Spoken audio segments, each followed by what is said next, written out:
নমস্কার।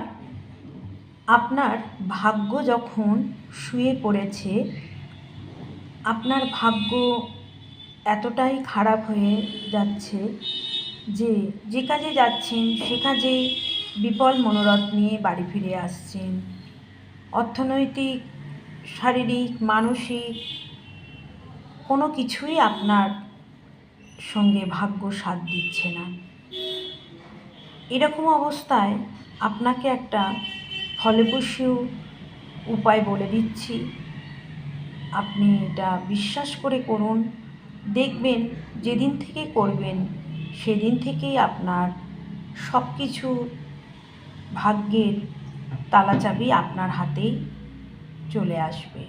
আপনার ভাগ্য উন্নতিতে এই বিশেষ টোটকা আপনাকে উন্নতির শিখরে পৌঁছে দেবে। কি করবেন? শুক্রবার দিনকে একটা সাদা রুমাল কিনবেন। রুমালের ভেতরে 108টা অক্ষত যে কোনো ধরনের চাল নেবেন এবং 3টি সুপুরি রুমালের ভেতরে চালসহ একটা পুঁটলি তৈরি করে নেবেন এবং শুক্রবার দিনই যে কোনো শিব মন্দিরে গিয়ে আপনি এই পুঁটলিটি আস্তে আস্তে লুকিয়ে রেখে আসবেন। যেদিন থেকে, যে সময় থেকে এই প্রক্রিয়াটি করতে শুরু করবেন, দেখবেন সেদিন থেকে আপনার ভাগ্য সুপ্রসন্ন হয়ে যাচ্ছে।